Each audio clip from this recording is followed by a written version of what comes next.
नमस्कार। जय जगन्नाथ। आज मंगलवार डिसेम्बर 2 तारिखर शुणा तुला ठारू मीन जाए राशिफल।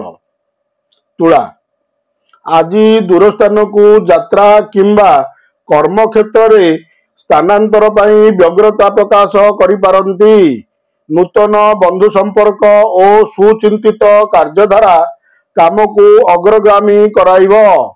तृतीयाधिपति प्रभाव में पड़ोशी किंबा बंधु जरिया दीर्घ दिनर आशा फलवती हेब।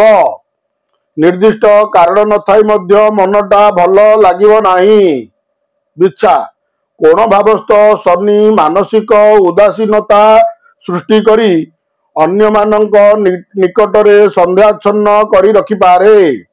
मन बुझिला भली कथा कही बंधु को आपणई नेबा सकाशे दिनटी भल। साहित्य क्रीड़ा चलचित्र सभा समिति और मनोरंजन रे उत्साहित हेबे। साधारण कथा को केंद्र करी अपराह्न रे टेंशन बढ़ी पारे। धनु अनुकूल ग्रह स्थिति चिंता करुथिबा योजनाटी को कार्यकारी करने सकाशे मन बड़ाई पारंती। विवादीय घटना रे दुसाहिक पदक्षेप नेबा ठीक हेब नाही। पड़ोशी सह नूतन स्थान भ्रमण सुजोग रही जुटी पारे।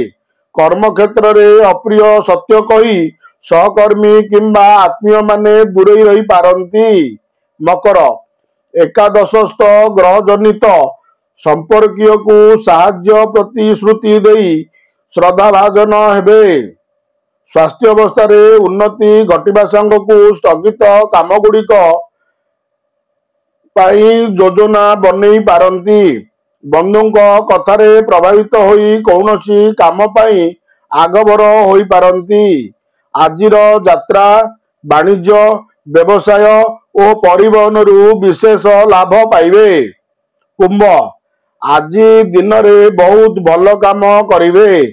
पूर्व चिंतित आशा और अभिलाष पूर्ण हेबा संग को अर्थ पाई कार्य को पूर्णांग करि पारिबे। द्वादश स्थान को बृहस्पति दृष्टि स्वर्णालंकार प्रवृत्ति क्रय करने सकाशे मन बढ़िब। परिवार मध्य छोट कथा को धरी बसिले अजथा अशांतिर वातावरण सृष्टि होई पारे।